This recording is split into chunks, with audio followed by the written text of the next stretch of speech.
ఆనంద Bhairavi cake cut చేసి కుటుంబ సభ్యులందరికీ తినిపిస్తూ ఉంటుంది. కుటుంబ సభ్యులంతా కలిసి ఆనంద భైరవికి కేక్ తినిపిస్తారు. ఇక ఆనంద భైరవి గతంలో అనన్య పిచ్చిదానిలాగా నటిస్తూ ఆనంద భైరవికి కేక్ తినిపిస్తానని చెప్పి యాక్టింగ్ చేసి ఆనందను అవమానించిన విషయాన్ని గుర్తు చేసుకుంటూ ఉంటుంది. ఇక ఆనంద భైరవి ఆ విషయాన్ని గుర్తు చేసుకొని కేక్ పీస్ తీసుకొని అనన్య దగ్గరకు వెళ్ళి అనన్యకు పెట్టాలని అనన్య నోటి దగ్గరకు తీసుకెళ్లగానే అనన్య నోరు తెరుస్తుంది.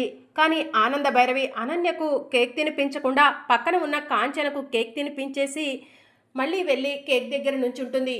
ఓ ఆనంద భైరవి, గతంలో నేను నీ విషయంలో అలా చేశానని నువ్వు రివెంజ్ తీర్చుకుంటున్నావా అని చెప్పి అనన్య కూడా గతంలో జరిగిందంతా కూడా గుర్తు చేసుకుంటూ ఉంటుంది.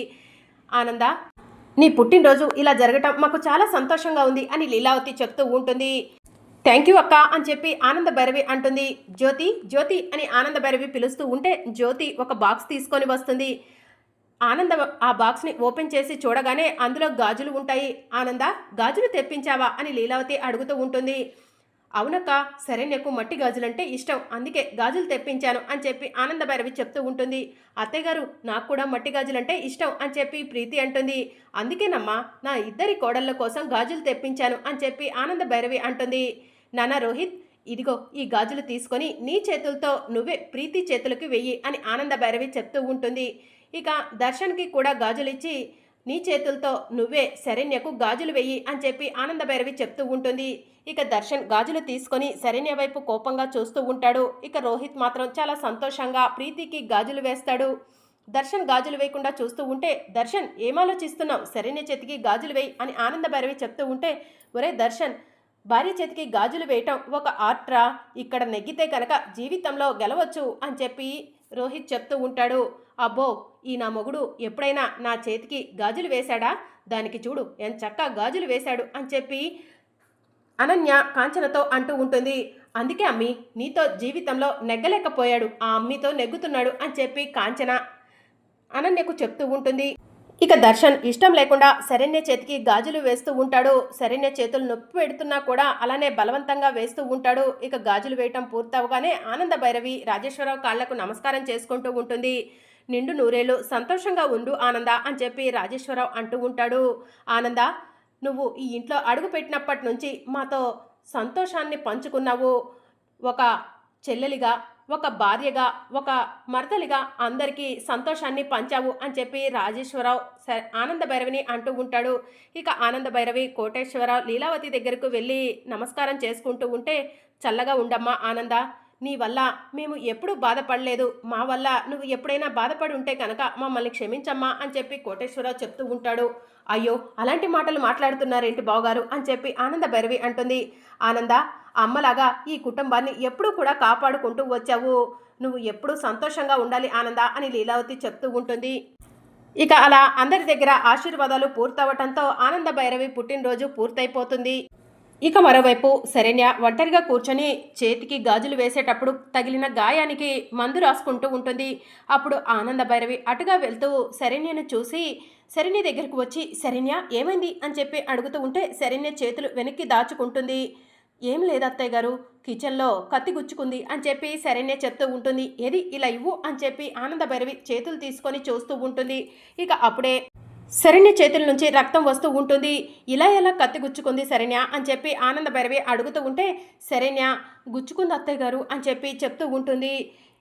శరణ్య అని చెప్పి ఆనంద భైరవి పిలుస్తూ ఉంటే ఆనందకు నిజం ఎక్కడ తెలిసిపోతుందో అని చెప్పి శరణ్య అక్కడి నుంచి వెళ్ళిపోతుంది. శరణ్య కిచెన్లోకి వెళ్ళక చాలా రోజులైంది కదా, అసలు శరణ్య చేతికి కత్తెలా గుచ్చుకొని ఉంటుంది, సంథింగ్ ఈజ్ రాంగ్, శరణ్య ఏదో దాచిపెడుతుంది అని చెప్పి ఆనంద భైరవి మనసులో అనుకుంటూ ఉంటుంది. ఇక మరోవైపు ఆనంద భైరవి బెడ్రూమ్లోకి వెళ్ళి నడుము నొప్పిగా ఉందని చెప్పి రిలాక్స్ అవుతూ ఉంటే ప్రీతి ఆనంద భైరవి రూమ్లోకి వెళ్తుంది. అత్తయ్య గారు, మీ పుట్టినరోజు ఈరోజు ఇంత గ్రాండ్గా జరిగినందుకు నాకు చాలా సంతోషంగా ఉంది అని చెప్పి చెప్తూ ఉంటుంది. ఈ ఆనంద నిలయంలోకి నన్ను మళ్ళీ తిరిగి రానిచ్చినందుకు నాకు చాలా సంతోషంగా ఉంది అని చెప్పి ప్రీతి చెప్తూ ఉంటుంది.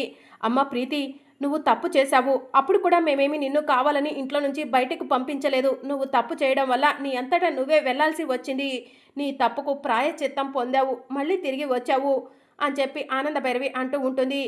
మీరు నిజంగా చాలా గ్రేట్ అత్తయ్య గారు. మీరు తలుచుకొని ఉంటే నేను ఇంట్లో నుంచి వెళ్ళిపోయిన రోజే నా భర్త రోహిత్కి రెండో పెళ్లి చేసేవాళ్ళు. కానీ ఇప్పటి వరకు పెళ్లి చేయలేదంటే మీరు నిజంగా గ్రేటే కదా అని చెప్పి ప్రీతి ఆనంద భైరవితో అంటూ ఉంటుంది.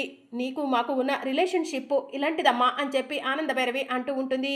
సరే అత్తయ్య గారు, రెస్ట్ తీసుకోండి, నేను బయలుదేరతాను అని చెప్పి ప్రీతి అక్కడి నుంచి వెళ్తూ ఉంటే ఆనంద భైరవి నడుము నొప్పితో బాధపడుతున్నట్టు, కాళ్ళ నొప్పులతో బాధపడుతున్నట్టు ప్రీతికి అనిపిస్తూ ఉంటుంది. ఏంటత్తయ్య గారు, నడుము నొప్పి లేస్తుందా అని చెప్పి ప్రీతి అడుగుతూ ఉంటే, కాదమ్మా, నుంచోనే ఉన్నాను కదా, స్టాండింగ్ పొజిషన్లో ఉండటం వల్ల బాగా కాళ్ళు నొప్పులుగా ఉన్నాయి అని చెప్పి ఆనంద భైరవి చెప్తూ ఉంటుంది.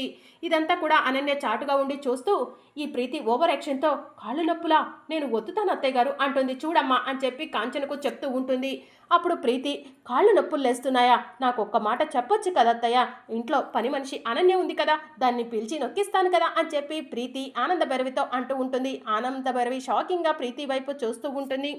ఇదేంటమ్మా, కాళ్ళు అది నొక్కిద్దనుకుంటే నాతో నొక్కిస్తా అంటుంది అని చెప్పి అనన్య మనసులో అనుకుంటూ కాంచనతో చెప్తూ ఉంటుంది. ఇక అప్పుడే ప్రీతి అనన్య అనన్య అని చెప్పి పిలుస్తూ ఉంటే అనన్య, ఏంటమ్మగారు పిలిచారు అని చెప్పి ప్రీతి దగ్గరకు వెళ్తుంది.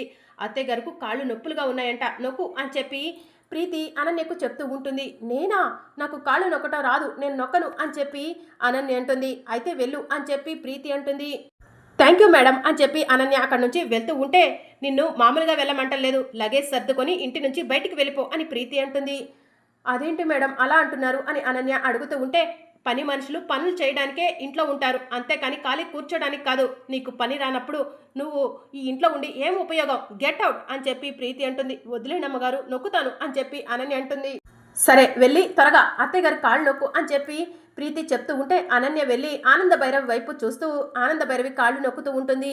ఆనంద భైరవి సంతోషపడుతూ అనన్య వైపు చూస్తూ ఉంటుంది.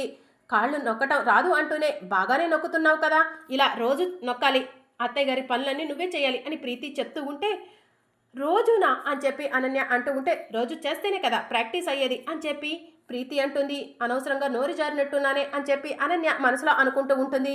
అత్తయ్య గారు, మీ పనులు చేయకపోతే గనక నాతో చెప్పండి, దీన్ని పనిలో నుంచి డిస్మిస్ చేస్తాను అని చెప్పి ప్రీతి అంటుంది. సరే ప్రీతి అని చెప్పి ఆనంద భైరవి అంటుంది. ఇక ప్రీతి అక్కడి నుంచి వెళ్ళిపోగానే అనన్య ఆనంద భైరవి వైపు కోపంగా చూస్తూ ఉంటే, బయట నుంచి ప్రీతి, నొక్కుతున్నావా అని చెప్పి అరవటంతో, నొక్కుతున్నాను మేడం అని చెప్పి అనన్య మళ్ళీ ఆనంద భైరవి కాళ్ళు నొక్కుతూ ఉంటుంది. ఏంటి అనన్య, కుట్రలతో కుతంత్రాలతో ఈ ఇంట్లో అడుగు పెట్టావు, నువ్వు ఎక్కడ ఉండాలో ఎక్కడికి చేరాలో అక్కడికే చేరినట్టున్నావు. ఇదే ముందులే, ముందు ముందు నువ్వు చాలానే చూడబోతున్నావు. ఈ పులి బోన్లోకి ఎందుకు వచ్చానరా దేవుడా అనుకునేలా నీకు నేను అన్నీ అర్థమయ్యేలా చూపిస్తాను అని చెప్పి ఆనంద భైరవి అనన్యకు చెప్తూ ఉంటే, అనన్య షాకింగ్గా ఆనంద భైరవి వైపు చూస్తూ ఉంటుంది. మరి అప్కమింగ్ ఎపిసోడ్లో ఏం జరగనుందో తెలుసుకోవాలనుకుంటున్నారా? అయితే ఛానల్ను సబ్స్క్రైబ్ చేసుకొని సపోర్ట్ చేయడం మర్చిపోకండి. Thank you for watching.